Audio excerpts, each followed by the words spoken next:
You're listening to Trek FM. Want to join in the conversation and share your thoughts on this episode? Join the Babel Conference, our listeners' discussion group on Facebook. Just type BABEL into the Facebook search field, and we'll look forward to seeing you there. This is Steve Sansweet of Rancho Obi-Wan, and you're listening to the 602 Club.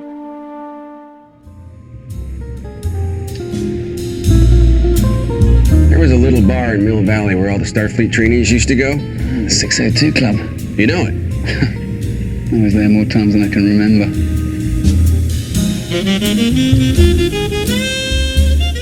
Well, I didn't authorize this. No. I did. We agreed to test sparingly on one subject. And that one subject is stunning. It's a virus. We don't know the human-related effects. The drug works well. Tell him, Linda.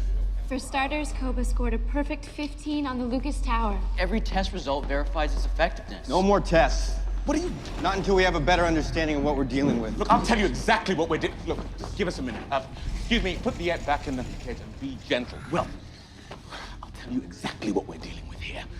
We're dealing with a drug that is worth more than everything else we are developing combined. You make history, I make money. Wasn't that our arrangement? No. There are risks. Don't talk to me about risks. You gave your own father an experimental drug. I could finish your career with one phone call. I'll save you the trouble. I quit.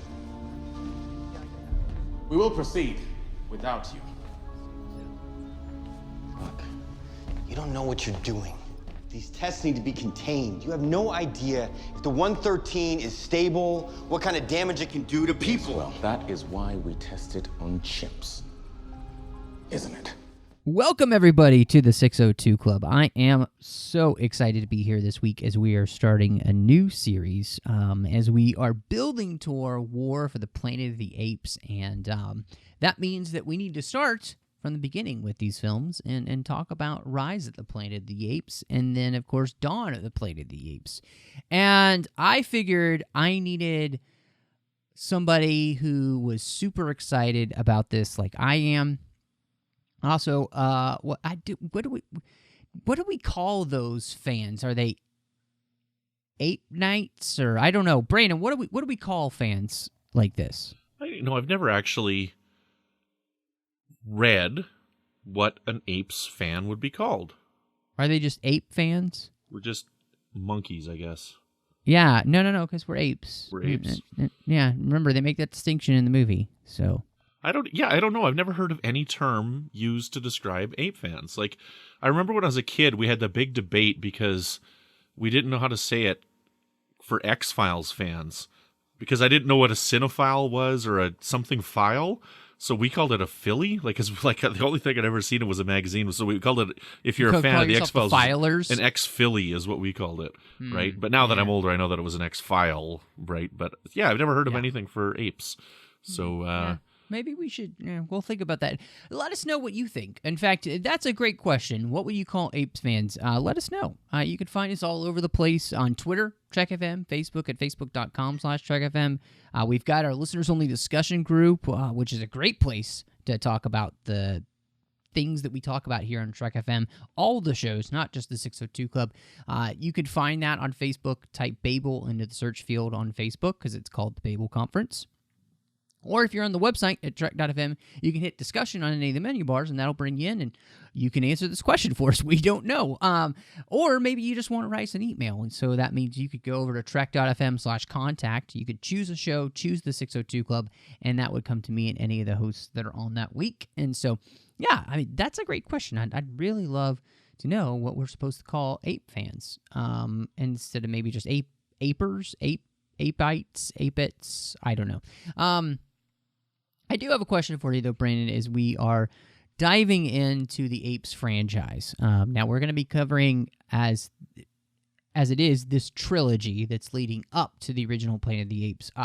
And I realize, hopefully sometime later this year, we will cover the original Planet of the Apes. Ooh. And so, I do plan to try and work that in somewhere this year. If not, we'll get it to beginning of next year because it deserves to be covered.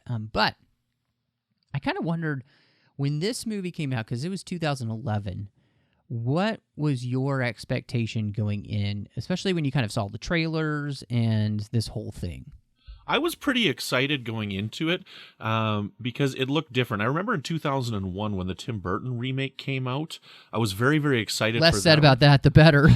I was excited for that one coming out, but I was really disappointed with the movie itself. So to see this and knowing how they were making a lot of prequel type films at this time, I was actually quite excited when I had heard that this movie was coming out. So I was quite optimistic when I was first learning of it.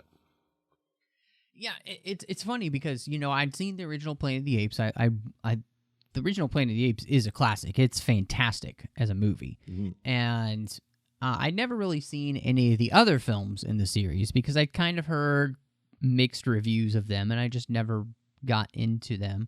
I never went and, you know, rented them or found them. And so I was interested when I saw this, but then I saw the previews, and something about the previews just kind of left me feeling like, this kind of looks dumb. I don't think this looks very good. And so I didn't actually see this until later on. And in fact, I rented it with some friends of mine on the Apple TV, and we decided to go ahead and watch it to see if it was any good. And I remember after it was over thinking, man, that was great.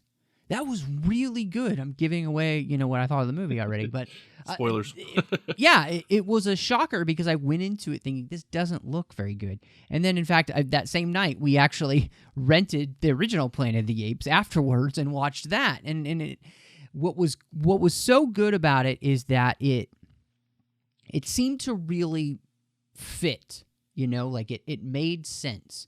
And I wanted to ask you this too. It's not even on the outline, but it's something I've been thinking a lot about because everything is franchise this and franchise that, right?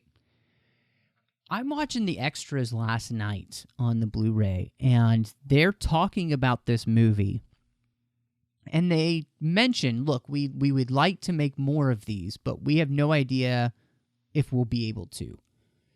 So it felt like they kind of poured all the ideas that they had into this film, into this movie. And basically the idea was, we have to make the best blanking movie we possibly can, because if we want to make more of these, people need to be invested. And I really feel that as I watch this, that in the back of their mind, they're hoping, I really do hope this does well because we'd like to do more. But the point is that this needs to be the movie that even if we don't make more, this stands on its own and it's a great film. You know what I'm saying? Like, and I wish more franchises would do that because I feel like so many are kind of putting the cart before the horse, and this one doesn't, and it's what I think has made it so successful to this point. Yeah, I would agree with that. They didn't hold anything back, and they left it as a very full movie, and there's a lot of things going on. And with the way that franchises are nowadays, this movie itself could have been a trilogy had they flushed it out a little bit more, right? You've got the early experiments that could lead up to the first movie, and then they've got the second movie could be Caesar living with the family, and then the third movie is Caesar having to go and live in the zoo, right? Like almost right there with the way franchises work nowadays, this one movie would be a trilogy. And I'm glad that it's condensed because it makes it a very tight story. It trims all the fat off of the story and makes it so that you're captivated the whole way through. But at the end of it, we're left with these apes in this park so that they can tell more stories, so that it's not done. Well, and what's so smart about it, again, they leave you with the apes in the park, they leave you with the virus, and if you never saw anything again, you know exactly why everything is the way it is in the original film. Like, it sets it up perfectly. Right. So that if there isn't anything else in the middle, you don't feel like you're left out. You can build all of that in your imagination. And I think you're absolutely right. It's almost as if they just threw everything in the kitchen sink they could into this movie because they wanted it to be the best Apes movie and the best prequel Apes movie that it could be. And they didn't want to feel like that they cheapened you. So they didn't leave you with any hanging threads to the point where you're frustrated if you don't get to see more of them. In the same way, say, like, I think of the Amazing Spider-Man films where they're clearly leaving all these breadcrumbs for future movies, but then, of course, they don't finish that series because there's only 2 of them, and now we have a whole other Spider-Man. And so it's just like, this doesn't do that. And if you ask me, this is the template for making movies in the sense of if you have any desire to make a franchise whatsoever, and I'm thinking specifically of you, The Mummy, don't put the cart before the horse. Make the best stinking movie you possibly can. Don't worry about the other stuff later. In fact, write so well that you struggle to write a sequel if you get to the sequel, because you did such a good job with the first one. Make yourself work through that if you get the sequel. And, you know, I think these films specifically, gosh, I'm already ruining it, what we think, but really, it's something I've been really frustrated with in Hollywood. To me, as I was watching this last night, it just struck me how wonderful these films have been done, and it's because I don't feel like they've been holding back in any way. Each one is meant to stand at its own, tell you more about the future, and if they never get to make another one, you don't feel cheated. And I think that's such great storytelling, you know? Yeah, I agree with you 100%. Yeah, I don't think I can add any to that. I think you summed it up really nicely there. Well, thank you. I appreciate that. It's just something, you know, I felt really passionate about lately as we've been looking at franchise films, and, you know, something like The Mummy came out, or, you know, looking through the way Marvel and DC have done their films and all that kind of stuff. And it just seems to me that there's something in Hollywood that they need to just remember, go back, make a movie. Don't make content, you know? I think what the problem is, now that you're talking about this here, I think that the problem is that television is so good, and television storytelling is designed to leave these threads to tell stories over a couple of seasons.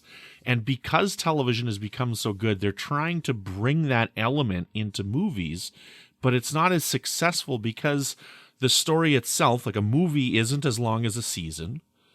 And there's too much time in between the sequels. So they're trying to bring what's great about television into the theaters, and it's just not quite working. Right. No, I completely agree with you. And I think it's a real problem because, you know, I have no problem with there being sequels to movies, you know. And I think neither do I. And I just want to give a shout out to our good friend Ken Tripp there and tell him, Jaws the Revenge, baby. You know, I mean, you know, if you do it well, it works. But part of that, I think, and this even does work on TV too, write yourself into the corner because your first season was so good that it's hard to write your second season. That your second season's so good, it's hard to write your third season. You know, that you're not leaving things out or you know, planning for the rainy day for the next season. Just do your best work now and be challenged to make your best work come after that, because you have to have your best work to best your best work. Right. So yeah, it's a good conversation. It's an interesting one because as you know, right as we're recording this is before the movie has actually come out, War for the Planet of the Apes. But I haven't read any reviews. All I have seen is that everything has been glowing so far about the movie. So, yeah. You know, and part of that is had me thinking about this whole idea. And, you know, watching the movie too, I was really interested because the whole movie seems to be about control and human hubris. And I was really interested in the way that this works out throughout the movie. Because, I mean, there's a whole line in the movie about, you know, you have to learn that you can't control everything, and some things aren't meant to be changed. And yet this whole movie is about trying to change things that maybe we should be more careful with what we're doing. And I thought that was really fascinating to watch that whole story play out, because it really plays out throughout the entire movie, and it plays out between the two characters, specifically of Will and his boss, Stephen Jacobs. And I thought that was really interesting to watch them go back and forth with each other. See, I think that's interesting that you think the theme of this is about control, because the theme that I get out of this movie is love and love for family. That's what I see when I see this movie. I see James Franco's character doing everything he possibly can for the love of his father, to save his father and bring him back from this debilitating disease that he's got. And also the love that he has for Caesar, and how Caesar becomes a part of his family. So to me, the theme of this movie is family. Yeah, I mean, I see what you're saying, and I think that gets into the question, because there's a real sense of hubris of man trying to do something that's good, which is to cure disease. Yeah. But the other side of that equation is that his boss is allowing him to do this research because it's not driven by altruism, it's driven by greed. Mm-hmm. And there's this whole back and forth between that, because I felt that wrestling in my nature of I understand that he's doing this for the good reasons, but also what he doesn't realize is those good reasons are making him do something that's really dangerous, and in a sense trying to control things that he maybe isn't meant to control, and in a real sense trying to kind of play God almost. But that's what we are. That's the brains that we've been given. I mean, look at how many diseases we've cured in our time, and look at how many accidents we've had to cure these diseases. Like, one of the most amazing ones is penicillin.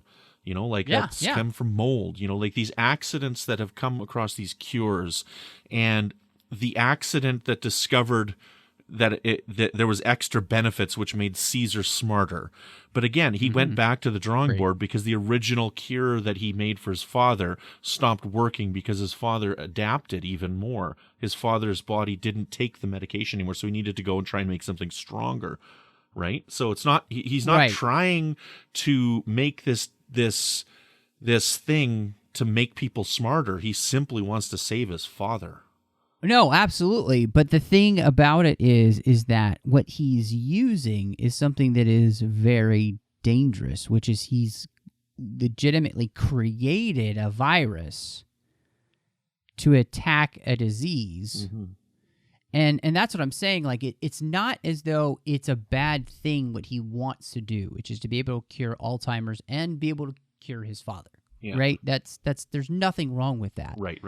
But it's the way in which he's going about it is so dangerous. But it's almost his love that blinds him to the danger to which he's playing with, the fire in which he's playing with. You see what I'm saying? So that's where it's like it gets really muddy. So it's love, but it's also this desire to destroy what's destroying what he loves, and then playing with things that could, if we know are going to destroy the human race. Right. Like almost completely annihilate humanity as we know it. They're going to change the course of the planet because of one guy's decision to, and it's almost like an Anakin thing, right? Anakin wants to save Padme because he loves her, or he says he loves her. That's a whole other discussion. But you see what I'm saying? Like, and his decision then to support Palpatine changes the entire galaxy from an act which is not in and of itself a bad thing, but how he goes about it is. And I feel like that's the struggle I get throughout this whole movie as I'm watching it. Like, I want to root for Will, but also what he's doing is so dangerous, and we know that it is. It's hard because you're struck with the same feelings he is of you want to see his father survive, but you're also worried about the rest of the human race that you know is not going to survive so well because of the actions he's taking. Right. But at the time when you're watching the movie, you don't realize that's going to happen until the credits start rolling. And James Franco's character himself does take a stance of caution as the movie changes. Now, I'd mentioned something to you at the beginning on the other side of the club here, or whatever you call it. And the other side of the bar, whatever. The other side of the bar. And I had mentioned that I didn't quite like how James Franco's boss at the beginning was very cautious and James Franco was pushy. And then afterwards, James Franco became cautious and his boss became pushy. I didn't buy his boss becoming pushy, but now that we're talking about it, James Franco became more cautious because he knew that he was changing this drug into becoming something more dangerous, but he was still trying to be cautious about it, right? He's like, okay, we got to slow down. You don't know what you're dealing with. Yep, and no, I think you're absolutely onto something, but they're coming at it from two different angles. Yes. So his boss is always coming at it from the desire for financial gain for the company and for himself. There's nothing altruistic about, Stephen Jacobs. At the beginning, all he's worried about is this testing and everything because he's worried about the bottom line and how it's going to affect the company. And of course, as everything goes to hell in a handbasket at the very beginning with the test and what they think happened with the test, all he cares about is the bottom line. The moment that he realizes that this works, at least has some success. I mean, we have, 5 years that his dad is completely cured of Alzheimer's and is even smarter than before. When he realizes that not only can we cure a disease like this, or at least give somebody hope, but we could also make people smarter. That clicks in his brain of this is going to be the best thing ever. Mm-hmm. The reason though that Will, I think, changes, the change that comes in him is that his father's dead. He doesn't have the same driving motivation, the same thing pushing him so hard.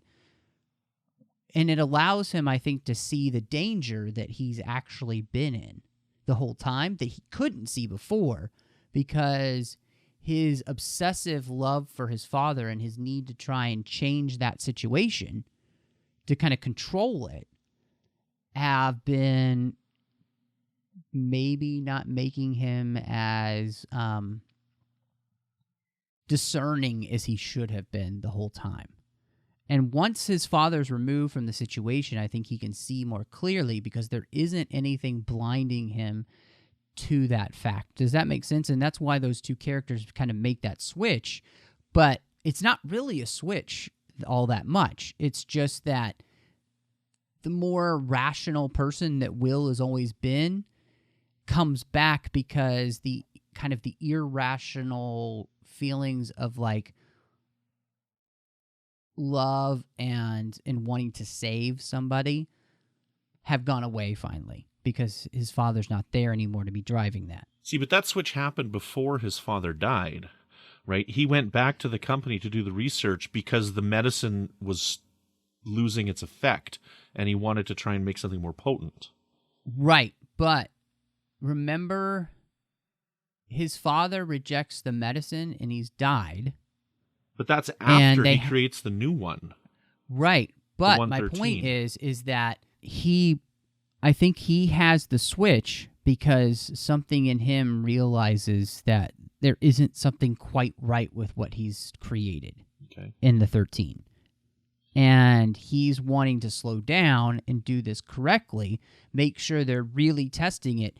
But part of that is because he's not driven by the compulsion anymore of his father being there, needing the medicine. Mm-hmm. And I think he kind of goes back to what would have been his normal MO, which would be to do everything very methodically, very carefully, make sure that this works correctly, because there isn't that extra push.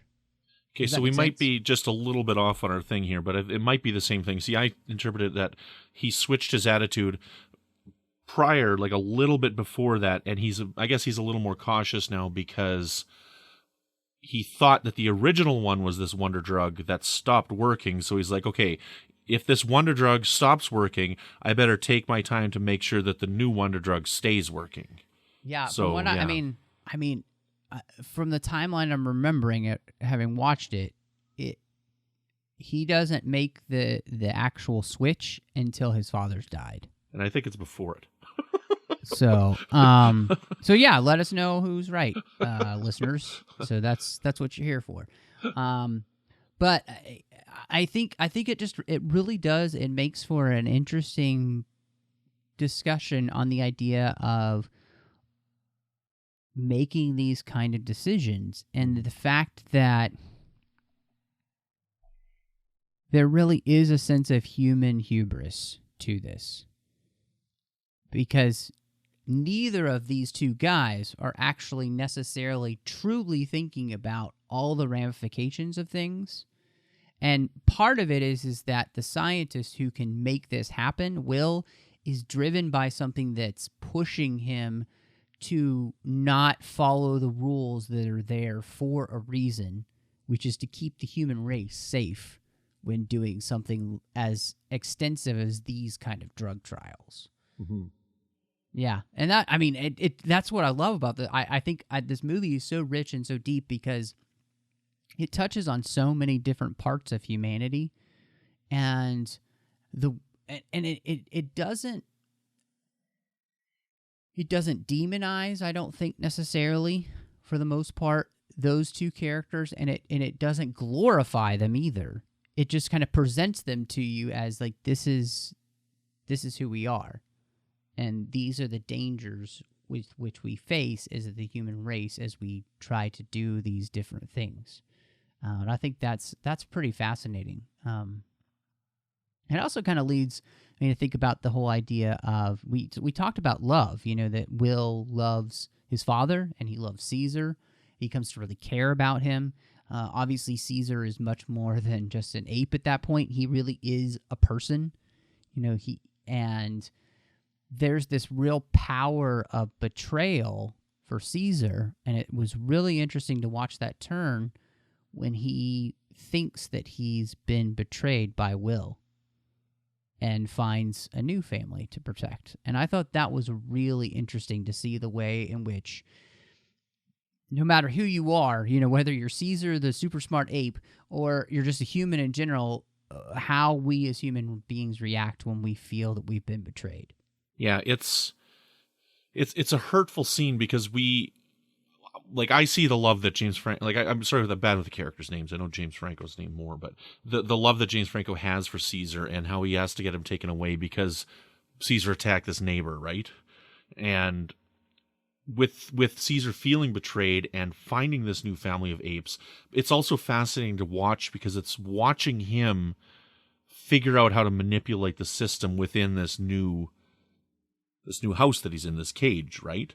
And how he's like, okay, so I got to make this person be my friend, I got to make this person be my friend, and then we got to go after this person and make him submit to me.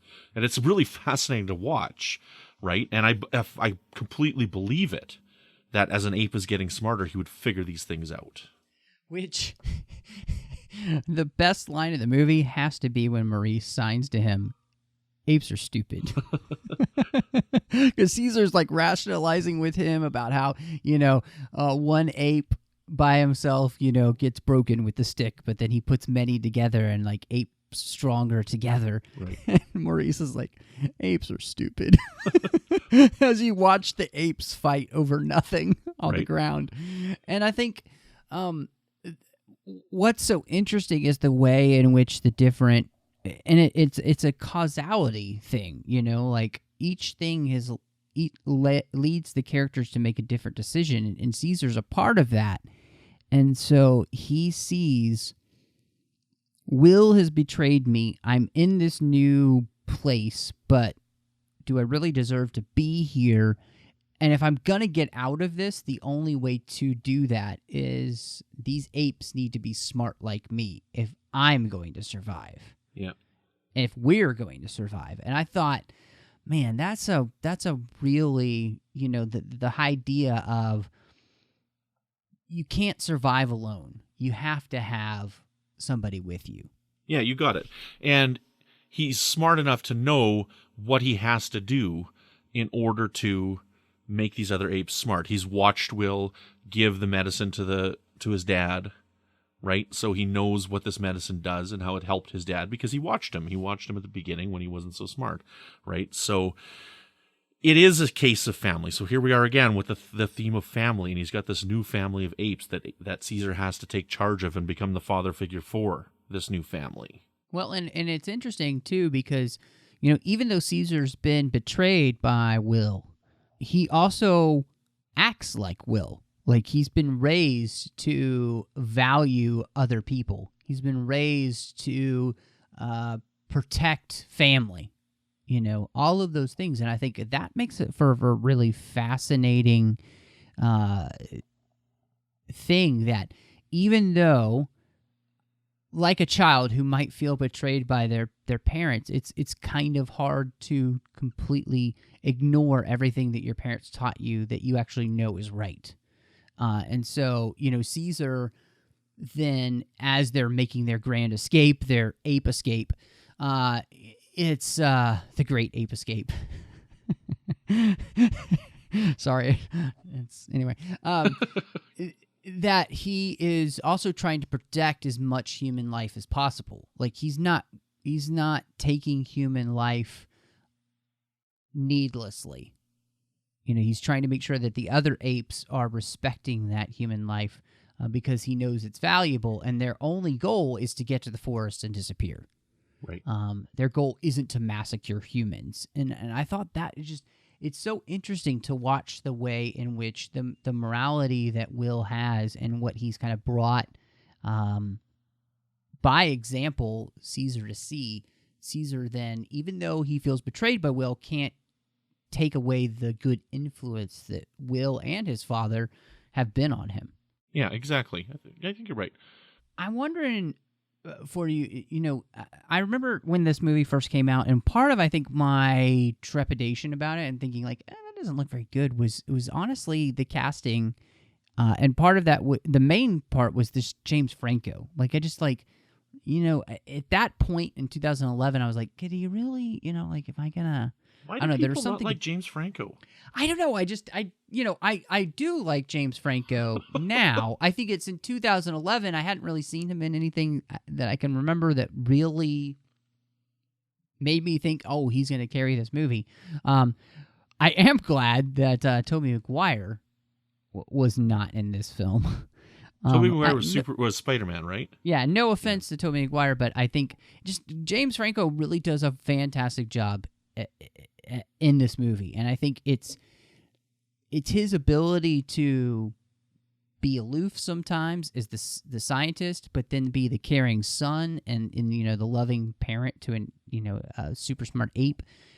He just, I don't know, he just sells it for me. And even rewatching it, I was just again impressed by his acting chops in this film. Yeah, I don't know. I don't understand why people. I've never heard anything good about James Franco, and I'm like, everything I've seen him in, he's fine. I don't have any problems with him at all. I don't know. So I think he's fine in the movie, and he doesn't bother me as an actor, and I think he's great in the role. Well, and I mean, he kills that like 3 minutes that he's in Alien Covenant. So, but no, he's really good, and I liked the way that him and John Lithgow as his father Charles interacted. Mm-hmm. And I thought that was really good, and I bought that they were a family, right? That and I felt like that was just really good casting. It was one of those things where you don't always buy a parent-child relationship with actors like that, but for some reason, I thought that they did a bang-up job with that. Well, that might also be because of John Lithgow. I mean, John Lithgow's amazing in just about everything he does, right? So that he could be holding up the two of them together, but yeah, no, and he's in The Crown as Winston Churchill, and he's just fantastic. If you haven't seen The Crown, it's on Netflix. It's totally worth checking out. But and then I thought David Oyelowo playing Steve Jacobs. I really love David Oyelowo. He's so good, and he was in Selma. He's fantastic. He plays the voice of Callus in Rebels. he's an incredible actor, and I just every role he's in, I feel like he's able to inhabit that role. So I don't see him, the actor. I just see whoever he's playing, and I thought he did a phenomenal job. I recognize him from something like nothing that you've just mentioned, but I know I've seen him a few places before. I just can't remember off the top of my head what movies he's been in. But again, with his character, I don't buy the change in his character, that the caution to when James Franco just comes up to him and says, "Look, I tested it on my dad." He's like, "Okay, go and make me the money." It's too quick a change. Again, is that really a change? I think it is. As I explained it, I don't think it's a change. I think everything that he does is driven by one bottom line, and that's money. At the beginning, it's money. At the end, it's money. And it's all about where he can make the Benjamins. It feels like a change to me, and I don't know why. I guess okay. I know what you're saying. I see what you're saying. That it just the way that he does it in that scene, and he's just so abrupt with. He's like, "Okay, I'll give you all your research back, and you go and you find me this thing." And I don't know. That's the only part of the movie that I don't like, and it's just a thorn sticking in my hand here that I just can't get out. Yeah, I think part of that too is he says this could make us more money than everything else that we have in the pipeline combined. Mm-hmm. And so basically he's seeing not just millions, he's seeing billions of dollars for the company. And I think that's the motivation, and people do a lot less for money. Yeah. So, especially businessmen. So, no offense if you're a businessman listening to this. We're thinking of, oh gosh, what's that great The Hollywood movie? Stereotype of businessmen. Yeah, no, but I'm specifically thinking of The Big Short. Watch The Big Short, and you'll understand what I'm talking about when I'm mentioning like big businessmen type, and women. They're those too. So, what I guess Brian Cox is always good, but God, Tom Felton, that guy cannot not play a jerk. Like, he's Malfoy in the Harry Potter films. He's Malfoy in this. Yeah, basically he's just Malfoy on steroids in this, because he's like such a D-bag the whole time. It's just awful. Yeah, I didn't like him in the role because it was just Malfoy again, and like every time I see it, I'm like, it's just Malfoy, and it's like that poor guy. I don't know. Has he been in anything else? What else has he been in? Yeah, he's in The Flash, actually, in season 3. Okay. And I think he actually might continue on into season 4, which would be great. Is he Malfoy in The Flash? He plays somebody who is prickly, but has a heart. And so that he does that really well. And I actually really enjoyed him in the show for season 3 for Flash. So if you kind of want to see him have a little bit different character arc, I think, that happens. But yeah, unfortunately, he's definitely been typecast to just kind of play the jerk. Poor kid. And not the Steve Martin type of jerk. So I didn't like that they gave him the one-liner callbacks to the original Planet of the Apes movies. Like it's a madhouse, and the get your stinking paws off me, you damn. I'm like, oh, you don't have to do that. Yeah, and they definitely make callbacks in this film. There are a lot of them. Some of them are a lot more subtle. In your notes, I didn't catch a lot of those ones. Yeah. A lot of them, it's cool watching the extras. If you've never seen the extras on the Blu-ray, totally worth it. Some great stuff. But they show you the ways in which they mimic the first movie with different things and different shots, but done with different types of characters. So it's not quite as in your face, but if you're a huge fan, you'll catch it. So it's really good. And of course, the biggest one is the Ares that is leaving Earth during this film. Like, you just see it in the news. And then, of course, they go missing. And that's the same ship that Charlton Heston is on. And, so I think that's just fantastic. So, again, it was one of those things where they built the film, so if they never made any others, this movie completely leads into the original Planet of the Apes. Which brings us to the idea of bringing the apes to life. And, this movie would not have been successful if not for the work done by people like Andy Serkis and Terry Notary. Both of them have worked with Weta Digital, who did the effects for this film. And it's such an amazing job that they do. Now, obviously, this is a few years back, and so it's not quite as perfect as it looked at there. But still, this movie looks phenomenal, and Caesar is just an incredible creation. Well, they had so much practice working with Andy Serkis. I mean, they had 3 Hobbit films. He was King Kong, and now he's this, right? So, I mean, like, they've had a lot of work and a lot of experience working with Andy Serkis. And, you know, I don't know, poor Andy Serkis. I mean, how many times have we seen his face? Like, the start of The Lord of the Rings 3, like, that's the only time we've seen his face, I think, in a movie. He's always CG. Well, and he's in Age of Ultron, and he'll be in Black Panther film as well. He plays Claw. So. Okay. Yeah, so he's like, but usually he's always CG. I mean, he does an amazing job. Like, the apes in this are really, really, really good. And it was something that they really wanted to do with the Tim Burton one, is try and make them look a little bit more realistic. And they definitely succeeded with that. But in this movie here, like, yeah, like it's really, really well done. And you can see that it's CGI, like, especially when it's a baby ape, right? When Caesar's baby. But it still looks really good. Like, the only reason it looks CGI is because it just doesn't fit with the background quite right. But the ape looks real. Yeah, no, I absolutely agree with you. It you know, obviously it's all special effects and CGI effects, just like special effects, are things to which take work, and it's always a work in progress. And I think what is great for the most part is that these really do hold up. And most of it, I think, is the fact that the way that they do it with Andy, and they do the motion capture, and especially his faces and everything, it really gets the emotion behind the eyes. They work so hard to get all of that on screen.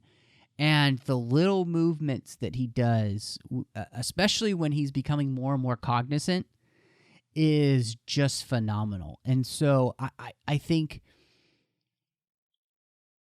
Weta Digital really set itself apart. Obviously, with the Lord of the Rings, with Gollum and everything, they did Kong, Peter Jackson's King Kong, which I think looks phenomenal. And then this, I mean, they just have built themselves a resume of doing incredible work. And I really love the work they did here. And honestly, if they hadn't done all that work, it just wouldn't have. It has to work, otherwise this movie doesn't work. Yeah, you know, you can't go the Tim Burton route and it work at all. Right. Or even the original apes, like with the rounded muzzles and whatnot, right? Yeah, absolutely. And, you know, that works for that time period because we know what special effects could do at that point, especially the prosthetic effects, you know, and I have no problem with that because they're doing the best they can. And that it still looks good even on screen today, you know, because they did such phenomenal work with those prosthetics. You know, here I think the effects work so well is because they put so much time and effort into it. And what works the best is the way in which they capture the emotion for the character of Caesar. And then, of course, those other apes that are really important, like a Maurice. And I think it just leads you into wanting more. And I think that's the thing that this movie does so well, is that you end this movie thinking, man, I hope they make another one of these. You know, that's how I felt when I saw it, you know, on, home viewing. It was like, I really want another one of these because this is great stuff. So, I guess the only one thing I want to ask you, because you're the music guy, Patrick Doyle does the music for this one. And I just wanted your opinion on what you thought of the soundtrack here. I think he did a very good job with it. I think there's a lot of really good music in it. And I remember that I did watch the behind the scenes thing on the music for this, and it was fun to watch this guy talk about how he made that that one song where he's like, I got a cookie for you. I got a cookie for you. He's like, when he's handing out those cookies to the apes, he like made this song go to that beat. And it's really fun to watch him talk about it. He's like, really, you could tell that this guy's having a fun time doing his job as a composer. So, I do remember seeing that behind the scenes footage on the disc itself. But I think it's a really good score for the movie myself. Yeah. Patrick Doyle, sometimes I really like his work and sometimes I don't. I don't really love his work for Harry Potter and the Goblet of Fire. It's too brassy. It's too bright for that film. It just doesn't, it irks me, especially after Williams. It just doesn't work as well as it needs to. Here, I think he does a good job of setting the template for these films. And obviously, too, this movie is set so much more in a modern time sense. And there isn't as much otherworldliness to it, like with visiting like the ape culture, which we'll do in the next film and all. So I think he does a really admirable job of creating some pretty nice themes that are really good in here for Caesar and everything, and some great moments of swelling music, when Caesar first gets the Muir Woods and everything, and all that's just it's really nice. Mm-hmm. So I'm very happy with the work that he did, and for both of us, we both love soundtracks, and so it's probably not one that I would like listen to a ton or anything, but I think for the film itself, it works really well. So. Yeah, it suits it well for sure.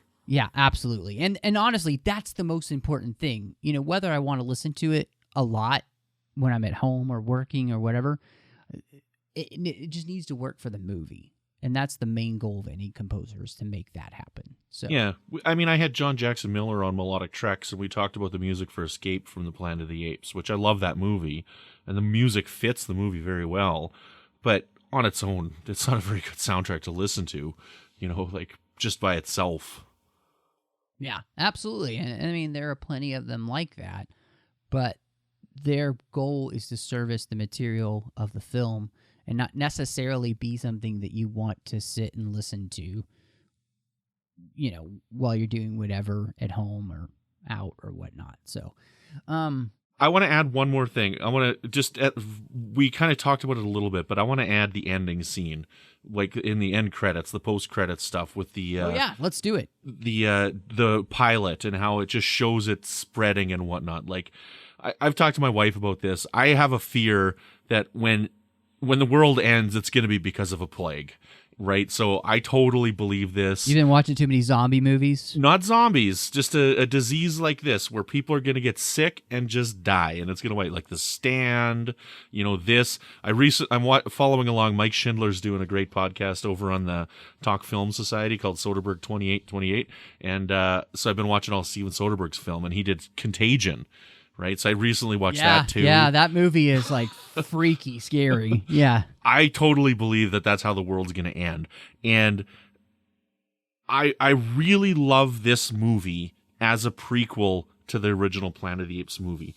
I don't like those time travel stories that rely on going back in time to set up the events, like the Terminator, right? Like John Connor's father goes back in time to have a child with Sarah Connor, and it's John Connor. Like, I don't like those time travel stories. And Planet of the Apes is that. They go back in time and escape from the Planet of the Apes and have their baby in the past, and that becomes Caesar, which leads the revolt. Like, that's how the sequels of the Planet of the Apes go. I don't like that type of time travel because I don't believe it. But this, having somebody develop a cure for Alzheimer's, and it makes testing on apes makes them smarter, totally buy it. I think it's a perfect prequel movie, and I love it. So, that's kind of... I just kind of went off on a little bit of a tangent there for those, but if I'm going to rate this movie... You don't need to... because I absolutely agree with you, because that, I think, is a fantastic ending scene, and I think it is really freaky. Because it does make you think about all of those type of movies, whether it is like a Contagion or it is kind of like the zombie apocalypse or any... I mean, that really... that freaks me the heck out. And so this does such a great job of setting up the future for these films. I absolutely love it. So no, you're absolutely right to call that out, Brandon. Good, yeah, right on. If I'm going to rate this movie, I got to give it 4.5 out of 5. Awesome swinging through trees, montages through lots of different weather. Nice. I love that scene. Yeah, that is a really good scene. I'm gonna say that to me, this is a solid 4 out of 5. I'm not supposed to be in this Mustang crashes. My wife turns to me. She's like, hasn't that guy next door just learned not to bother the people next door? Like, nothing good happens when he bothers the people next door. So, no, this really is a good movie, and it's a fantastic way to reintroduce the Planet of the Apes series. Because honestly, from everything I've heard, I haven't seen them all, but the Planet of the Apes series just kind of continues to go downhill after the first one, the original, with Charlton Heston. Now, I think the third one is just as good as the first. I think it's... Well, there you go. You go. So that means I definitely need to dive into those sometime. But yes, these really bring it back to prominence in a fantastic and very smart way. And let's hope that 2 and then, of course, 3 that's coming out do the same. Thank you so much, everyone, for joining us. We really do appreciate it. It's phenomenal to get a chance to do this show. I love doing this show. If you can't tell, this really is a heart and soul passion of mine to do. And I thank Ken Tripp and Davis Grayson for making that possible. They are our associate producers here on the 602 Club through Patreon. And Patreon is really important to this network because with all the shows that we do, there's absolutely no way that we can afford by ourselves, the people who put this network together, do the shows for each and every week. We just can't afford to do it without you. So go over to patreon.com/TrekFM and you can see how you can become part of our team and help support all the great stuff that we do here each and every week. I hope that you will do that. We've got some great perks for you. Brandon runs the Patreon's zone and everything Patreon level related. He does a phenomenal job of making sure we can get you exclusive content. Patreon roundtables are working, all that kind of stuff.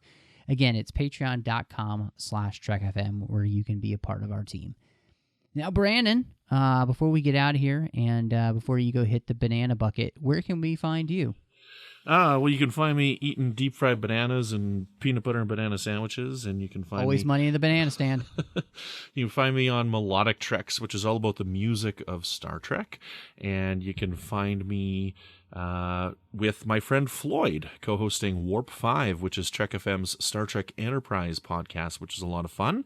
And you can find me over on the Fandom Podcast Network with my friends Chris and Tom as we do Good Evening and Alfred Hitchcock podcasts. And we just had episode 5 released this week, and which is our very, very first Hitchcock film that we got to cover. We were doing some of his early life in the first couple of episodes. So if you're excited to check out some silent films, join us over there. Awesome. I do love me some Alfred Hitchcock. So yeah, go check that out. Good stuff. You can find me on Twitter at MattRushing02. You can also find me here on the network with Chris Jones doing The Orb, which is our Deep Space Nine podcast. Make sure you check it out. It's a lot of fun. You can also find me on the Nerd Party Network, where I am doing a few shows. I do Aggressive Negotiations with John Mills, where we talk about Star Wars, and that's a blast. I hope that you will check that out. We just have a great time talking about something different in Star Wars. We've recently been diving into some really cool things. We've had some great listeners give us some ideas of shows that we've done, and so check that out.